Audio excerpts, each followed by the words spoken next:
This is Channels Television's Breaking News. السلام علیکم ناظرین، آپ دیکھ رہے ہیں سریام CID نیوز۔ میں ہوں ریحانہ پروین۔ خبر شامل کرتے ہیں اوکاڑہ سے، جہاں سے ہمیں رپورٹ کر رہے ہیں محمد منشا۔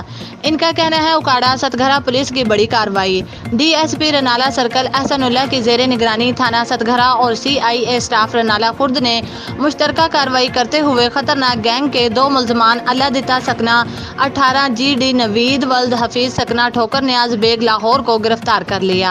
دوران تفتیش ملزمان سے ناجائز اسلحہ 7mm رائفل، 30 بور پسٹل، 9 عدد موٹر سائیکل، کل مالیت 6,35,000 برآمد کر لی۔ پریس کانفرنس کے دوران SHO تھانہ ستگھرا اور انچارج CIA سٹاف رنالہ خرد اور ان کی ٹیم سب انسپکٹر ناصر علی، ASI راؤ زاہد اقبال موجود تھے۔ اس موقع پر SHO ستگھرا حافظ سعید نے کہا کہ ملزمان سے برآمد کیے گئے سامان کے مالکان کی تلاش جاری ہے، جو بہت جلد ان کے حوالے کر دیا جائے گا۔ انہوں نے کہا کہ ملزمان سے مزید سامان کی برآمدگی کی بھی متوقع ہے۔ مزید اپڈیٹس کے لیے ہماری ویب سائٹ وزٹ کریں www.saryamcidnews.com۔